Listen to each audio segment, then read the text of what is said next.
নমস্কাৰ ইটিভি ভাৰতৰ প্ৰতিগৰাকী দৰ্শক আৰু পঢ়ুৱৈলৈ স্বাগতম জনাইছো আমাৰ অতিথি এটা অনুষ্ঠান এই অনুষ্ঠানত আমি এনে কিছু সংখ্যক ব্যক্তিক আমন্ত্ৰণ কৰি আনিছো যিসকল ব্যক্তিয়ে একোটা বিষয়ত দীৰ্ঘকাল ধৰি তেওঁলোকৰ সেৱা আগবঢ়াই আহিছে সমাজখনৰ প্ৰতি তেখেতসকলে কাম কৰিছে নিৰবিচ্ছিন্নভাৱে আৰু তেনেকুৱা এগৰাকী ব্যক্তিক আজি আমি পাইছো তেখেতৰ নামেই প্ৰতিগৰাকী অসমবাসীৰ মাজত পৰিচিত তেখেত হ'ল সৌম্যদীপ দত্ত আমি সৌম্যদীপ দত্তক আমাৰ অনুষ্ঠানটোলৈ আদৰণি জনাইছো আমি সকলোৱে জানো যে সৌম্যদীপ দত্তই বিগত দীৰ্ঘকাল ধৰি অসম তথা উত্তৰ পূৰ্বাঞ্চলৰ প্ৰকৃতি সংৰক্ষণৰ বাবে বিশেষভাৱে কাম কৰি আহিছে তেখেতে কেৱল এটা এডভোকেচিয়ে নহয় তেখেতে প্ৰকৃতি সংৰক্ষণৰ ওপৰত যি শিক্ষা তাৰে ওপৰত কাম কৰিছে তেখেতে বিভিন্ন মানুহক সজাগ কৰিছে কেনেকৈ প্ৰকৃতিৰ লগত একাত্মভাৱে আগবাঢ়িব পাৰি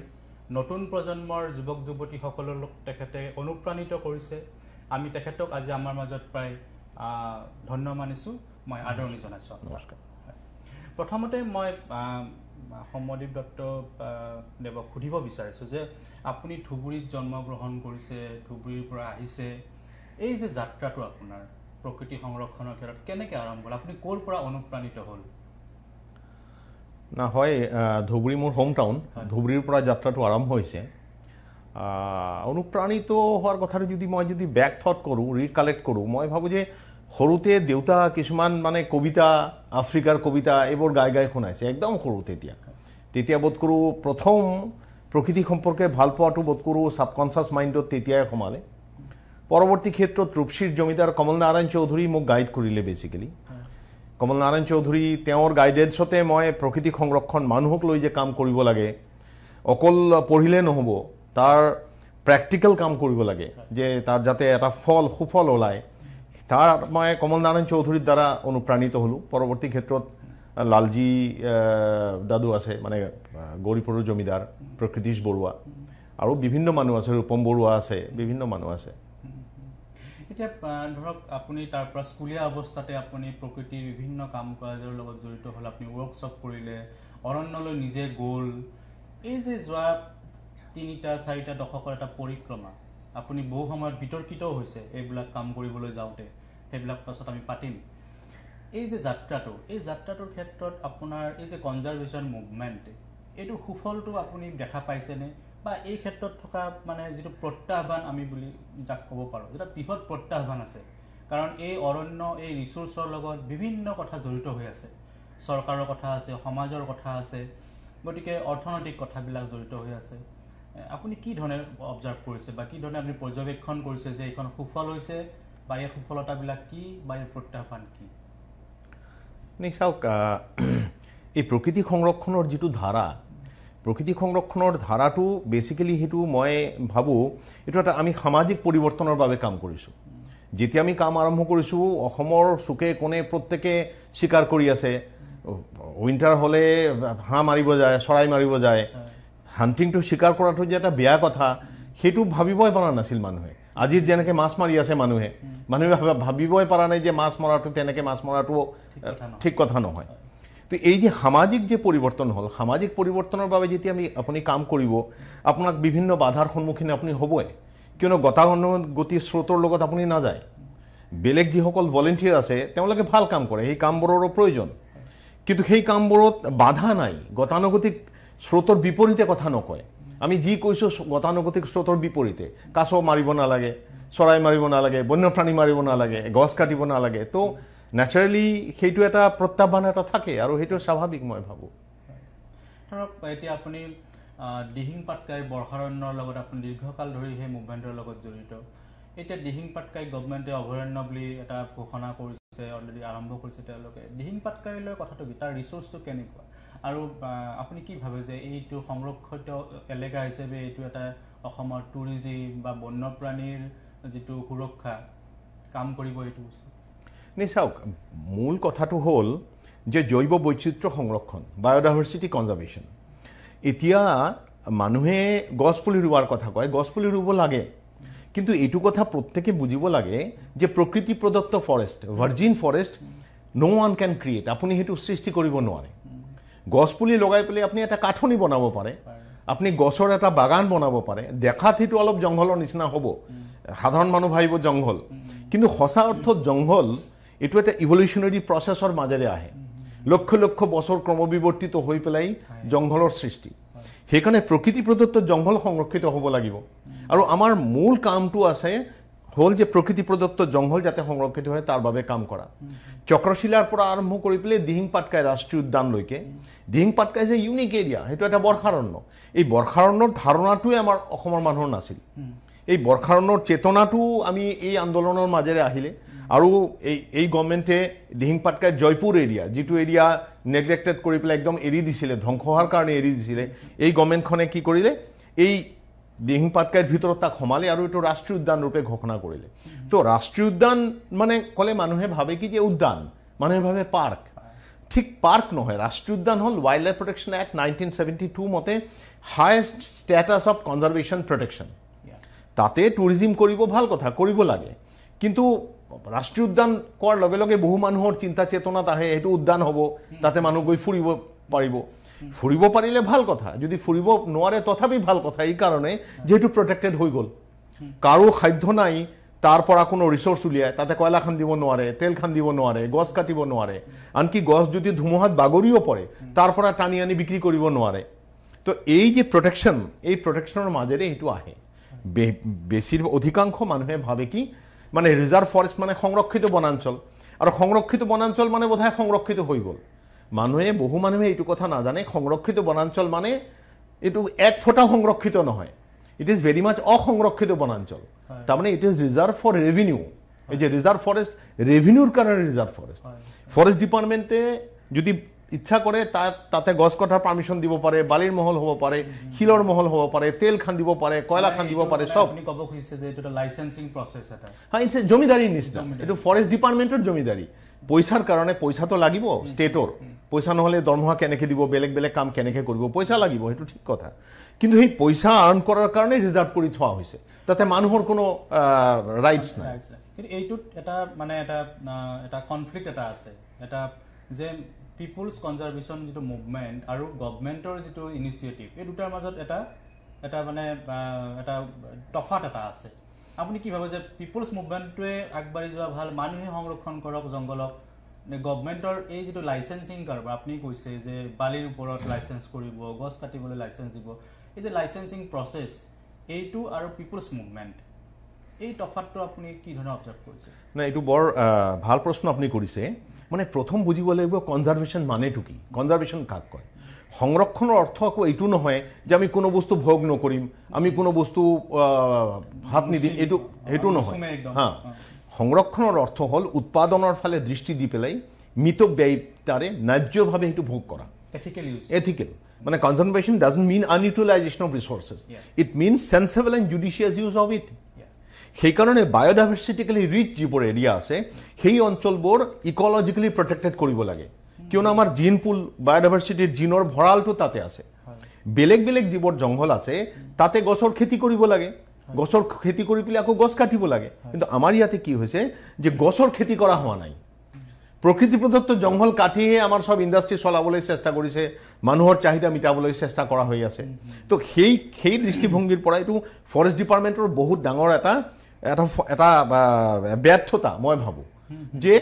গছৰ খেতি কৰি পেলাই আমাৰ যিটো চাহিদা, সেই চাহিদাটো মিটাব পৰা নাই। আমাৰ খালি প্ৰকৃতি প্ৰদত্ত জংঘল কাটিয়ে আমাৰ ইণ্ডাষ্ট্ৰিৰ চাহিদা মিটাব বিচাৰিছে। আৰু মই ভাবোঁ যে forest department, ultimately forest department create কোনে কৰিছিল? ব্ৰিটিছে ফৰেষ্ট ডিপাৰ্টমেণ্ট বনাইছিল সংৰক্ষণৰ বাবে নহয়, ফৰেষ্ট ডিপাৰ্টমেণ্ট বনাইছিল কেনেকৈ এক্সপ্লইট কৰিব লাগে, কেনেকৈ জংঘলৰ পৰা গছ কাটিব লাগে, কেনেকৈ পইচাটো আনি পেলাই গভৰ্ণমেণ্টৰ ঘৰত জমা দিব লাগে। ব্ৰিটিছৰ সময়ততো হাণ্টিংটোও লাইচেঞ্চ দিয়া আছিল, সেইটোও টুৰিজিম বুলি ভাবিছিল। পৰৱৰ্তী ক্ষেত্ৰত আমি যেতিয়া স্বাধীন হৈ গ'লোঁ, কিন্তু বন বিভাগৰ এটিটিউড অলৰেডি অলমষ্ট তেনেকুৱাই থাকিলে। মই ভাবোঁ এতিয়া যে বন বিভাগটো এতিয়া ৰেভিনিউ জেনেৰেটিং ডিপাৰ্টমেণ্ট হৈ থাকিব নালাগে, এইটো কনজাৰভেশ্যন অৰিয়েণ্টেড ডিপাৰ্টমেণ্ট হ'ব লাগে। আৰু ৰেভিনিউ জেনেৰেটৰ কাৰণে বেলেগ কৰি দিব লাগে, বেলেগ ঠিক আছে, বালিৰ মহল লাগিব, বালিটো লাগিব, তাৰ কাৰণে বেলেগ ডিপাৰ্টমেণ্ট তাৰ পৰা ৰাজস্ব ল'ব। কিন্তু ফৰেষ্ট ডিপাৰ্টমেণ্টৰ অকল কাম হ'ব জংঘল বচোৱা বন্যপ্ৰাণী বচোৱা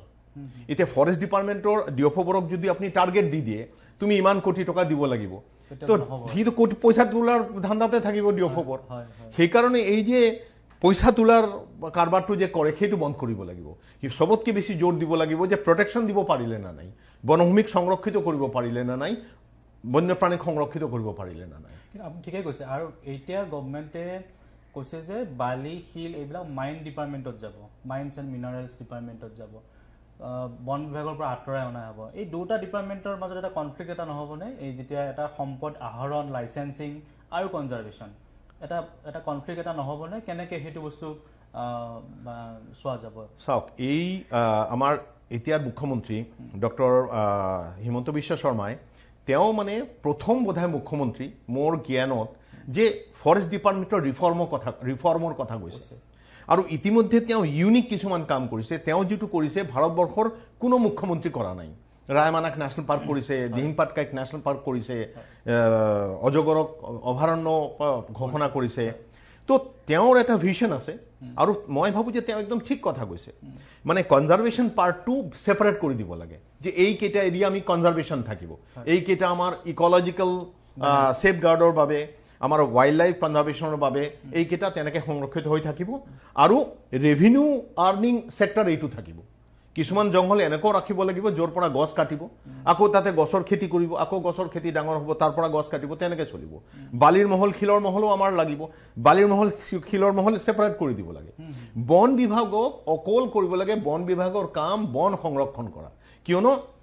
তেওঁলোকৰ দায়িত্বটো একদম স্পেচিফিক কৰি দিব লাগে যে বন সংৰক্ষণ কৰক জংঘল সংৰক্ষণ কৰক আৰু বন্যপ্ৰাণী সংৰক্ষণ কৰক আৰু কনজাৰ্ভেশ্যন এৰিয়া একদম সেপাৰেট কৰি দিব লাগে মোৰ বোধেৰে কনজাৰ্ভেশ্যন এৰিয়া মানে স্যাংচুৰিজ এণ্ড নেশ্যনেল পাৰ্ক ডিক্লেয়াৰ কৰি দিব লাগে কনজাৰ্ভেশ্যন এৰিয়া আৰু যিকেইটা ৰেভিনিউ আৰ্নিং এৰিয়া সেইকেইটা ৰেভিনিউ আৰ্নিং এৰিয়া হিচাপে বেলেগ কৰি দিব লাগে ঠিক আছে এতিয়া ধৰক আপুনি নেচাৰ্ছ ভেকেনৰ লগত আপুনি জন্ম দিছে অনুষ্ঠানটোক আপুনি সঞ্চালক যেতিয়া দিহিং পাটকাইৰ ওচৰত বা দিহিং পাটকাইৰ ভিতৰত কয়লা খননক লৈ এটা বিতৰ্কিত কথা এটা আহিছিল যোৱা বছৰ আপুনি তাত অংশগ্ৰহণ কৰিছিল আৰু কৈছিল যে দিহিং পাটকাইত এইটো কয়লা খনন হোৱা নাই বা প্ৰপ'জেলো নাই এই কথাটো আপুনি অকণমান ক্লিয়াৰ কৰিব লাগিছিল যে আচলতে কি চলিছে য'ত দিহিং পাটকাই আজি ৰাষ্ট্ৰীয় উদ্যান কৰিছে তাৰ তলত যদি কয়লা আৰু তেল আছেও খাৰুৱা তেল আছেও এইটো কি হ'ব এতিয়া গভৰ্ণমেণ্টে তাত কৰিব পাৰিব নে নোৱাৰিব চাওক দিহিং পাটকাই বুলি ক'লে দিহিং পাটকাই অভয়াৰণ্য দিহিং পাটকাই ৰাষ্ট্ৰীয় উদ্যান যিসকলে কৈ আছিল দিহিং পাটকাই অভয়াৰণ্যৰ ভিতৰত কয়লা খনন হৈ আছে বিশেষকৈ কোল ইণ্ডিয়া কয়লা খনন কৰি আছে চেণ্ট্ৰেল গভৰ্ণমেণ্ট ষ্টেট গভৰ্ণমেণ্ট সেইটো দিছে সেইবোৰ একদম মিছা কথা দিহিং পাটকাই অভয়াৰণ্য কিংবা আমাৰ যিটো দিহিং পাটকাই ৰাষ্ট্ৰীয় উদ্যানৰ ভিতৰত অলপো কোল ইণ্ডিয়া কয়লা খনন কৰা নাই তেনেকুৱা কোনো সিহঁতৰ ইচ্ছাও নাছিল তো সেইটো এটা পলিটিকেল কেম্পেইন আছিল সেই সময়ত মানে বিজেপিৰ এগেইনষ্টত কেম্পেইন কৰিব লাগে সেইকাৰণে সি পলিটিকেল কেম্পেইন কৰিছিল আৰু যেহেতু 25 বছৰ ধৰি পেলাই আমি দিহিং পাটকাই লৈ কাম কৰি আছোঁ দিহিং পাটকাই সম্পৰ্কে মানুহৰ এটা ভাল ধাৰণা আছে দিহিং পাটকাইক ভাল পায় সেইকাৰণে তেওঁলোকে দিহিং পাটকাইটো বাছি লৈছিল আৰু গভৰ্ণমেণ্টৰ যাতে পলিটিকেল কেম্পেইন এটা কৰিছিল আপুনি তাৰ প্ৰমাণ এতিয়া পাব এতিয়া মুখ্যমন্ত্ৰী হিমন্ত বিশ্ব শৰ্মাই যে দিহিং পাটকাই ৰাষ্ট্ৰীয় উদ্যান কৰিলে জয়পুৰ এৰিয়াটো সমালে এই যিসকলে দিহিং পাটকাই লৈ পেলাই ইমান চিন্তিত আছিল একদম দিহিং পাটকাইৰ কাৰণে মৰি গৈ আছিল তেওঁলোকে এপ্ৰিচিয়েটো কৰা নাই তাত তাৰ মানে কি বুজায় তোমালোকৰ যদি ইমানেই ইচ্ছা আছিল দিহিং পাটকাই সংৰক্ষিত হ'ব লাগে দিহিং পাটকাই ৰাষ্ট্ৰীয় উদ্যান সংৰক্ষিত হ'ব লাগে দিহিং পাটকাই ৰাষ্ট্ৰীয় উদ্যানক অভয়াৰণ্য ৰাষ্ট্ৰীয় উদ্যান কৰিলে জয়পুৰ এৰিয়া যিটো একদম বাহিৰত আছিল জয়পুৰ এৰিয়া অসংৰক্ষিত আছিল তাক সমালে তো এইটো গভৰ্ণমেণ্টে এইটো কৰিলেতো তো তাকতো এপ্ৰিচিয়েট কৰিব লাগিব সেইটোতো ক'ব লাগিব ভাল কাম কৰাৰ তেওঁলোকে এতিয়া চুপ একো কথা নকয় তেওঁলোকে একদম চুপ তাৰ মানে সেইটো পলিটিকেল কেম্পেইন এটা আৰু সেই পলিটিকেল কেম্পেইনটোক আমি এনকাৰেজ নকৰোঁ আমি দুখ পাওঁ যে ৰাজনীতি কৰিব লাগিলে তুমি বিৰোধী হিচাপে বিৰোধ কৰিবই পাৰা ইউ হেভ ৰাইটছ কিন্তু মিছা এটা ফলছ কেম্পেইন কৰি পেলাই মানুহক ভ্ৰমিত কৰি পেলাই সেইটো কৰিব নালাগে যে বহু মানুহক সিহঁতে ভ্ৰমিত কৰিছিল পিছত যেতিয়া মানুহ আমাৰ পৰা গম পালে তেতিয়া মানুহখিনিয়ে গম পালে কিন্তু মেক্সিমাম মানুহক সিহঁতে বিপথে পৰিচালিত কৰিছিল কিন্তু এইটো কথা আপুনি নাভাবিনে যে দিহিং পাটকাই এটা কেৱল জিঅ'গ্ৰাফিকেল বাউণ্ডেৰী বুলি ধৰি ল'লে যদি বাহিৰত কয়লা খনন হয়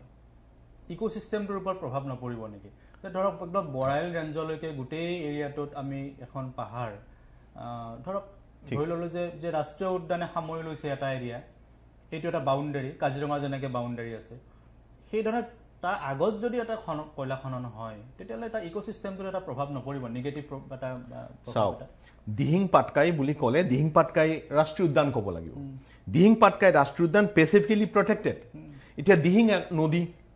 পাটকাই এটা পৰ্বত আৰাকানমা যিটো একদম মানে কি কয় সাগৰৰ পৰা আৰম্ভ কৰি পেলাই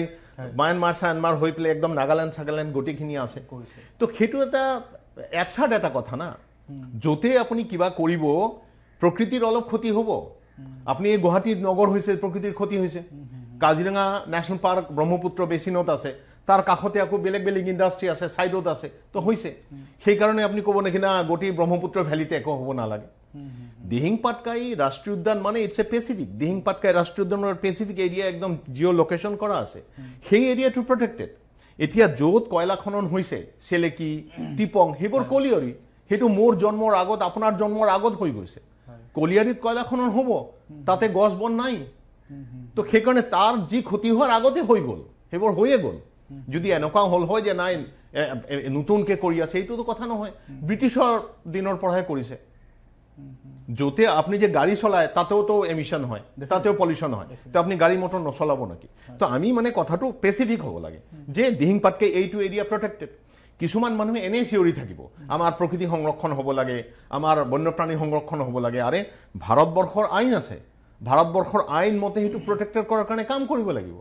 এটা এবছাৰ্ড কথা ক'লেতো নহ'ব গোটেই আপুনি দিহিং নদীটোক কেনেকৈ সংৰক্ষিত কৰিব তাতে মানুহৰ জীৱন জীৱিকা নিৰ্ভৰ কৰি আছে গোটেই পাটকাইটোক আপুনি কেনেকৈ কৰিব তাতে গাঁও আছে বহুত তাতে ফৰেষ্ট ভিলেজ আছে এনে গাঁও আছে ৰেভিনিউ ভিলেজ আছে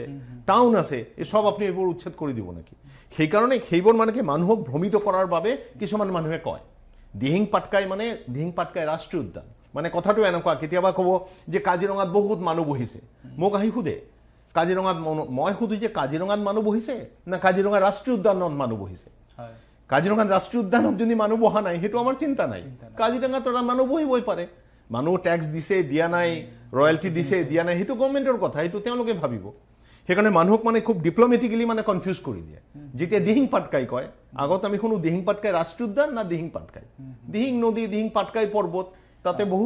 বহুত গাঁও আছে চিটি আছে কিন্তু ধৰক আপুনি এটা সাবজেক্টিভলি কথাটো এনেকুৱা হয় আৰু কেতিয়া আপুনি যেটো কথা কৈছে যে আমি অবজেক্টিভলি ভাবিব লাগিব যে এৰিয়া ওয়াইজ যেটো কথা আপুনি কৈছে আমি সেই ধৰণেই ভাবিব লাগিব কিন্তু দেখা গৈছে যে ওভাৰঅল যেটো জলবায়ু পৰিৱৰ্তনৰ যেটো ধাৰা যেটো ক্লাইমেট চেঞ্জ বুলি আমি সকলোৱে বস্তুটোক লৈ কনসাৰ্ন আজি তাৰিখত আমি ফাৰ্মিং সেক্টৰত ইয়াৰ প্ৰভাৱ পৰিছে মানুহৰ জনজীৱনত ইয়াৰ প্ৰভাৱ পৰিছে ইয়াৰ লগত ডাইৰেক্টলি জড়িত আছে আমাৰ সুবুৰীয়া ৰাষ্ট্ৰকেইখনত কি চলিছে আচলতে এই ক্ষেত্ৰত ধৰা ব্ৰহ্মপুত্ৰৰ যেটো পলিউশ্যনৰ কথা আহিব পাৰে আমাৰ নদী নিজৰাবিলাক পলিউশ্যনৰ কথা যেটা যে কেৱল প্ৰকৃতি সংৰক্ষণ মানে কেৱল প্ৰাণী সংৰক্ষণে নহয় প্ৰাণীৰ ভৱিষ্যতৰ লগত ইয়াৰ ক্লাইমেট চেঞ্জৰ লগত কথাটো জড়িত হৈ আছে আপুনি কি ভাবে যে ওচৰ চুবুৰীয়া যিকেইখন আমাৰ ৰাষ্ট্ৰ ভূটান ম্যানমাৰ তিব্বত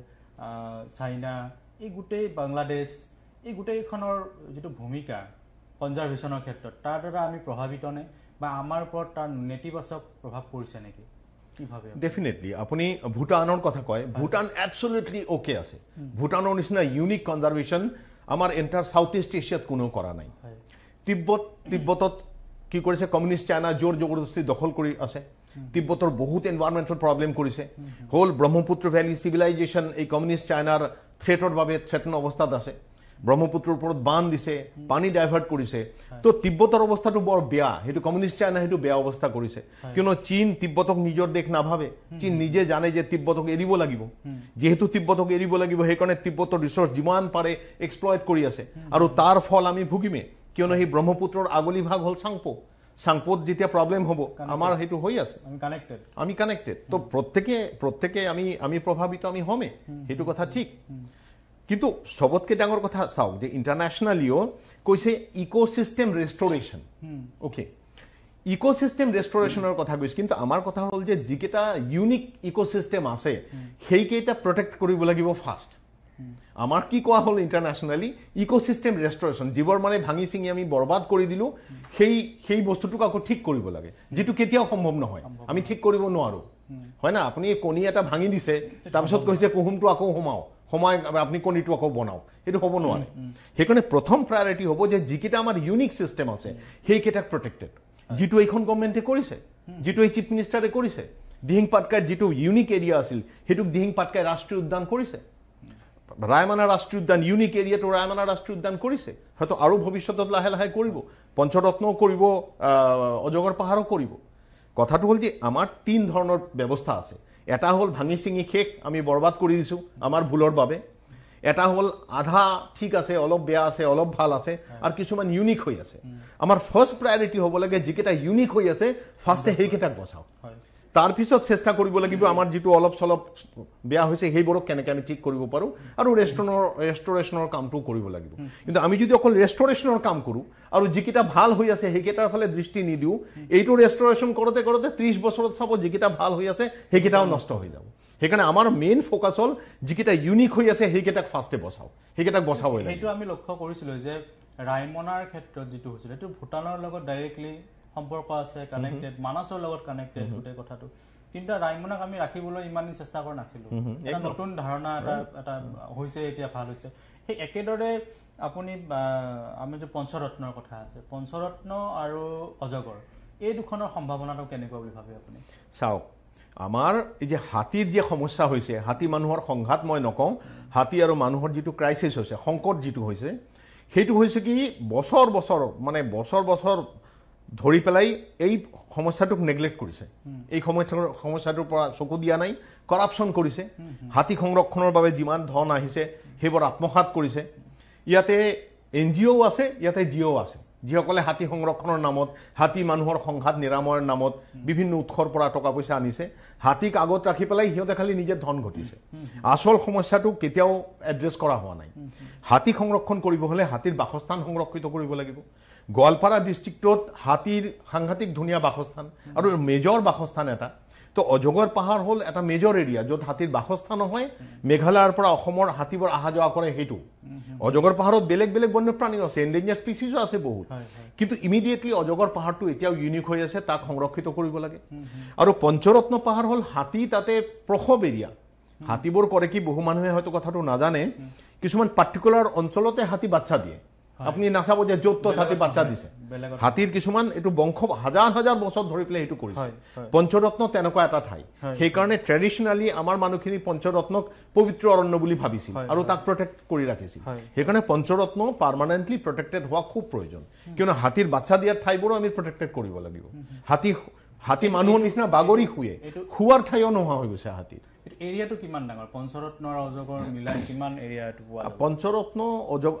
পঞ্চৰত্ন সে 40-45-46 স্কোয়াৰ কিলোমিটাৰ হ'ব। চৰি পঞ্চৰত্ন নহয়, অজগৰ 42-43 স্কোয়াৰ কিলোমিটাৰ হ'ব। পঞ্চৰত্ন যিটো আমাৰ পবিত্ৰ সেইটো অলপ সৰু, কিন্তু সেইটোৰ পৰিসৰ বাঢ়িব। সেইটো পৰিসৰ বাঢ়ি পেলাই এইটো 40 স্কোয়াৰ কিলোমিটাৰ হ'ব পাৰে, হয়তো তাতে বিলো সোমাই যাব পাৰে। এই দুখন সংৰক্ষণৰ লগত আমি ভাবোঁ যে BTC চৰকাৰৰ BTC যিখন নতুন গভৰ্ণমেণ্ট তেওঁলোকৰ এটা ৰোল থাকিব, কাৰণ পঞ্চৰত্ন তেওঁলোকৰ ভিতৰত পৰে কিজানি, মই যিমান জানো অকণমানকৈ হ'লেও, আৰু পৰে নপৰে জানো? পঞ্চৰত্ন নপৰে BTCত, কিন্তু অভাৰ ৰায়মনা বা গোটেইখিনি তেওঁলোকৰ ভূমিকাটো কেনেকুৱা হ'ব লাগে বুলি ভাবে আপুনি? চাওক, BTCৰ এই প্ৰমোদ বড়ো ডাঙৰীয়া অহাৰ পিছত BTCৰ চিন্তাগতভাৱে এটা আমূল পৰিৱৰ্তন হৈছে। BTCটো ইমান বছৰ কোনো কাম হোৱা নাই, একো কাম হোৱা নাই, চব ঠাইত নেগলেক্টেড হৈছে, চূড়ান্তভাৱে কৰাপশ্যন হৈছে। এতিয়া প্ৰমোদ বড়ো ডাঙৰীয়া অহাৰ পিছত চবৰ মনোবল বাঢ়িছে, চবেই গ্ৰাছৰুট লেভেলত কাম কৰা আৰম্ভ কৰিছে। এতিয়া ওৰাঙৰো অঞ্চল বাঢ়িব, চক্ৰশিলা লৈ পেলাই কাম কৰা হৈ আছে, চক্ৰশিলাৰ অঞ্চল বাঢ়িব। ৰায়মানা নতুন নেশ্যনেল পাৰ্ক হ'ল, এই নতুন নেশ্যনেল পাৰ্কৰো ইনফ্ৰাষ্ট্ৰাকচাৰ ডেভেলপমেণ্ট হ'ব লাগিব। তো প্ৰমোদ বড়ো ডাঙৰীয়া পূৰা ছাপোৰ্ট কৰি আছে বস্তুটো। মোৰ লগত ব্যক্তিগতভাৱে কথা হৈছে, অকল মই বুলি নহয়, যোনে BTCৰ ভালৰ কাৰণে কাম কৰিব প্ৰমোদ বড়োৰ চৰকাৰখনে সেইটোক ছাপোৰ্ট কৰিব, আৰু তেওঁ সেইটো কৰি আছে। আৰু প্ৰমোদ বড়ো আজিৰ লিডাৰ নহয়, এনেকুৱা নহয় যে তেওঁ BTCৰ চিফ আজি হৈছে। তেওঁ যেতিয়া চিফ নাছিল, তেওঁ যেতিয়া এবছলুট লিডাৰ আছিল, তেতিয়াও তেওঁ কাম কৰি গৈ আছে। আৰু BTCৰ যে শান্তি যে আনিলে, বিটিচিত এই যে ধনাত্মকভাৱে যে বিটিচিৰ কাম কাজৰ দৃষ্টিভংগীত যে হৈ আছে সেইটো প্ৰমোদ বড়োৰ চিন্তা চেতনাৰ ৰিফ্লেকশ্যন আৰু প্ৰমোদ বড়ো বুলি কওঁতে মই পুৰা টিমটোৰ কথা কৈছোঁ Pramod Boro is a leader তেওঁ পুৰা টিমটোৰ চিন্তা চেতনা আৰু প্ৰমোদ বড়োৰ লগত বহুত নিস্বাৰ্থ ল'ৰা এনেকুৱা আছে বহু দিনৰ পৰা কাম কৰি আছে তেওঁলোকেও মানে এই বিটিচিৰ ডেভেলপমেণ্টৰ কাৰণে কাম কৰি আছে এতিয়া আইছোঁ আপুনি এজন খুব লেখক ভাল লেখক বুলি আমি জানো আপুনি প্ৰায় 2 কোটিৰো অধিক কিতাপ পঢ়িছে নেচাৰ কনজাৰভেশ্যন বা অন্যান্য ক্ষেত্ৰত আপুনি বৌদ্ধ ধৰ্মৰ ওপৰত কিতাপ লিখিছে এতিয়া আপুনি অকণমান আমাক যে নতুন প্ৰজন্মই য'ত আকৃষ্ট কৰিব পৰাকৈ কনজাৰভেশ্যন মুভমেণ্টৰ লগত তেনেকুৱা কাম কেনেকুৱা অসমৰ অন্যান্য ৰাজ্যৰ তুলনাত অসমৰ প্ৰেক্ষাপটটো কেনেকুৱা বা আপুনি কি কাম কৰিছে যাৰ দ্বাৰা নতুন প্ৰজন্মক আপুনি আকৰ্ষিত কৰিছে কনজাৰভেশ্যন মুভমেণ্টলৈকে যিটো আটাইতকৈ জৰুৰী কথা বুলি আমি ভাবোঁ মোৰ কাম মানে কি আমি নেচাৰ্ছ বেকনৰ পৰা কৰিছোঁ নেচাৰ্ছ বেকনক নেতৃত্ব মই দিছোঁ কিন্তু আমাৰ লগত হ'ল নেচাৰ্ছ বেকন আছে নেচাৰ্ছ বেকন বুলি কওঁতে বহু মানুহ আছে চবেই মিলি কৰিছোঁ আমি এইটো এটা সামগ্ৰিক প্ৰচেষ্টাৰ মাজেৰে এইটো হৈছে আৰু আমাৰ বেছিক কথাটো হ'ল যে আমি ভাবোঁ যে আমি ক'ত ছাকচেছফুল নেচাৰ্ছ বেকন ক'ত ছাকচেছফুল সেইটো যে এই চিন্তাগত যিটো পৰিৱৰ্তন অসমত আহিলে যে বন্যপ্ৰাণী সংৰক্ষণ কৰিব লাগে চৰাই সংৰক্ষণ কৰিব লাগে দৰকাৰী কথা হা এই যে বিভিন্ন ঠাইত সৰু সৰু গ্ৰুপ সৰু সৰু অৰ্গানাইজেশ্যন বিভিন্ন অঞ্চল সংৰক্ষণৰ বাবে কৈ আছে কিবা না কিবা কৰি আছে এই যে চেতনাগত যে পৰিৱৰ্তন হ'ল মই ভাবোঁ সেইটো নেচাৰ্ছ বেকনৰ চবতকৈ ডাঙৰ সাফল্য আৰু চক্ৰশিলাৰ পৰা দিহিং পাটকাইলৈকে যে প্ৰটেক্টেড এৰিয়া হ'ল তাৰমানে চেংচুৰিজ এণ্ড নেশ্যনেল পাৰ্ক হ'ল সেইটো এটা সাফল্য আৰু পিপলছ মুভমেণ্ট সাধাৰণ মানুহৰ যিটো যোগদান অসমৰ নিচিনা ক'তো নাই আৰু মই ভাবোঁ সেইটো পঢ়া শুনা যেনেকুৱা কৰিব লাগিব সেই দৃষ্টিভংগীত আমি অলপ চলপ লিখিছোঁ বহুতেও লিখিছে কিন্তু আমাৰ যিটো ইউনিকনেছ নেচাৰ্ছ বেকনৰ যে আমি প্ৰেক্টিকেলি কামবোৰ কৰিছোঁ আমি খালি ক্লোজ ডোৰৰ ভিতৰত কৰা নাই আমি জংগল অৰণ্যমুখী হৈছোঁ প্ৰকৃতিমুখী হৈছোঁ আৰু এই প্ৰকৃতিমুখী যদি কাম কৰে কোনোবা মই ভাবোঁ যে তাৰ ৰিয়েল মটিভেশ্যন আহে আৰু প্ৰকৃতিৰ মেগনিটিউডটো গম পায় এইটো সাঁতোৰৰ নিচিনা আপুনি বৰ্ডত যিমান বুজাই থাকিব সাঁতোৰ এনেকৈ কৰিব লাগে হাত এনেকৈ মাৰিব লাগে আপুনি পানীত আল্টিমেটলি নামিব লাগিব হয় না সেই প্ৰকৃতি সংৰক্ষণৰ কথাটো তেনেকুৱা আপুনি জংঘলক ভাল পাব হ'লে জংঘলৰ কিবা কৰিব হ'লে আপুনি জংঘলত যাব লাগিব প্ৰকৃতিত যাব লাগিব আৰু সেই যোৱাৰ কামটো আমি আজি 40 বছৰ 42 বছৰ ধৰি পেলাই কৰি আছোঁ এই সুবিধাটো আমি দি আছোঁ তেনেকৈ আমাৰ বিভিন্ন ডেডিকেটেড ল'ৰা ছোৱালী আমাৰ মাজত আহিছে তেওঁলোকে এতিয়া কাম কৰিব আৰু পৰৱৰ্তী প্ৰজন্ম খুব ধুনীয়াকৈ আগবাঢ়ি আহি আছে আৰু মই ভাবোঁ অসমৰ এনভাইৰনমেণ্ট মুভমেণ্ট যিমান শক্তিশালী পিপলছ পইণ্ট অফ ভিউ ভাৰতবৰ্ষৰ ক'তো ইমান শক্তিশালী নহয় কিন্তু অসমৰ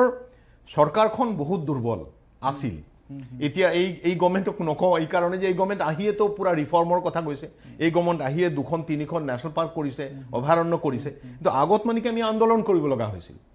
গড় যাতে হত্যা বন্ধ হয় তাৰ কাৰণে আমি ৰাজপথত গৈ পেলাই আন্দোলন কৰিছোঁ ধৰ্ণা দিছোঁ আটাইতকৈ দুখ লগা কথা হয় না নহয় তো এই গভৰ্ণমেণ্ট অহাৰ পিছত সেইটো বন্ধ হৈ গৈছে বহুত পজিটিভ গভৰ্ণমেণ্টৰ পজিটিভ কথাখিনি ক'বই লাগিব আৰু চবতকৈ দুৰ্ভাগ্যজনক কথা কি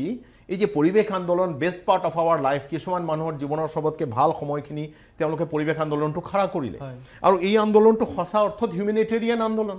আপুনি অসমত যিমান আন্দোলন হৈছে চব চাওক ভাষাভিত্তিক নহয় জাতিভিত্তিক নহয় ৰাজনীতিভিত্তিক নহয় কিবা এটা উদ্দেশ্য ভিত্তিক পৰিৱেশ আন্দোলন একমাত্ৰ আন্দোলন যোনে জাতি চোৱা নাই ধৰ্ম চোৱা নাই ভাষা চোৱা নাই ধনী দুখীয়া চোৱা নাই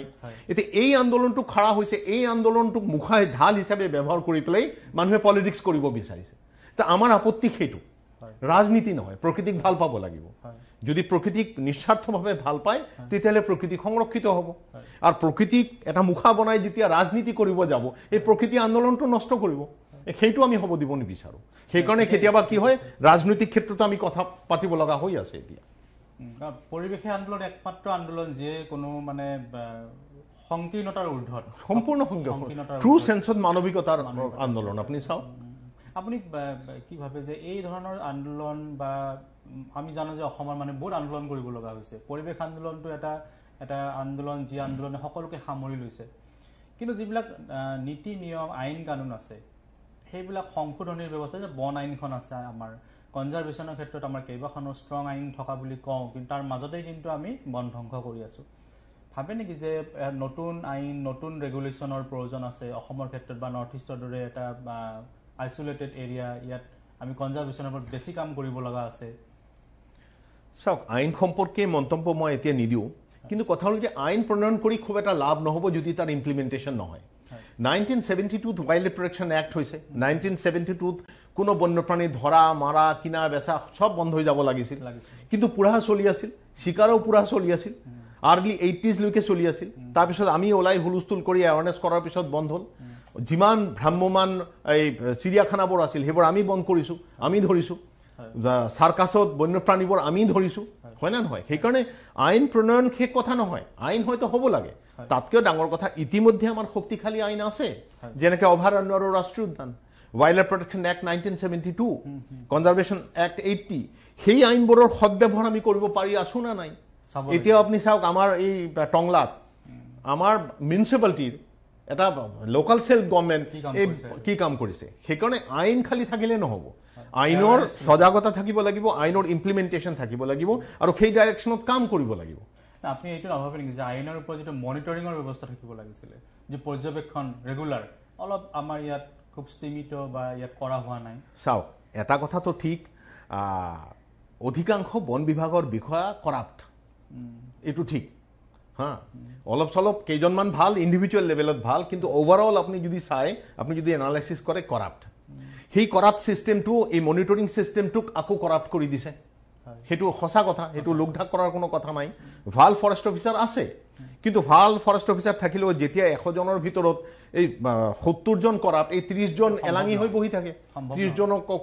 অসুবিধাত পৰে সেই কাৰণে মনিটৰিং বেসিক্যালি কোনে কৰি আছে মনিটৰিং ৰাইজে কৰি আছে এই যে চুৰ ডকাইত ৰেপিষ্ট এইবোৰ কি পুলিচৰ কাৰণে ৰখি আছে নেকি জানে যে ধৰা পৰিলে মানুহে এনেকুৱা পিটন পিটিব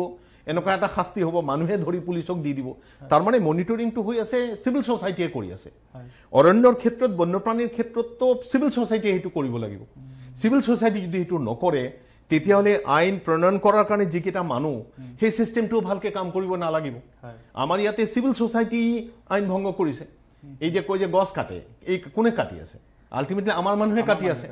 এই যে বন্যপ্ৰাণী হত্যা কৰিছে কোনে কৰিছে আমাৰ মানুহে কৰিছে এই যে চৰাইৰ মাংস আনি পেলাই লুকাই লুকাই চুৰ চপৰকে বিক্ৰী কৰে কোনে খাই আছে আমাৰ এই ধনী মানুহখিনিয়ে খাই আছে যোনে এটা হৰালি হাঁহৰ দাম 1000 টকা দিব পাৰে হয় না নহয় হে দুখীয়া মানুহটো হেতু কৰা নাই কৰিব পৰা নাই দুখীয়া মানুহ হয়তো পেটৰ তাৰণত হেতু কৰিছে হেকনে সিভিল সোসাইটি এম্পাৱাৰ্ড হ'ব লাগিব সিভিল সোসাইটি আগবাঢ়ি আহিব লাগিব তেতিয়ালে এই মনিটৰিং সিস্টেমটো ঠিক হ'ব আৰু গভৰ্নেন্স সৰকাৰখন ঠিক হ'ব লাগিব সৰকাৰখন দেশখনক ভাল পাব লাগিব ন্যাশনালিস্ট গভর্নমেন্ট এটা হ'ব লাগিব আমি যদি দেশখনকে ভাল না পাও আমি যদি কনফিউজ হৈ থাকো আমাৰ দেশ কোনটো এতিয়া ভালকে না জানো আমি আমাৰ জাতি কোনটো আমি ভালকে না জানো তেতিয়ালে কনফিউশন জাগায় জাগায় হ'ব সেইকাৰণে দেশখনক ভাল লাগিব ভাল পাব লাগিব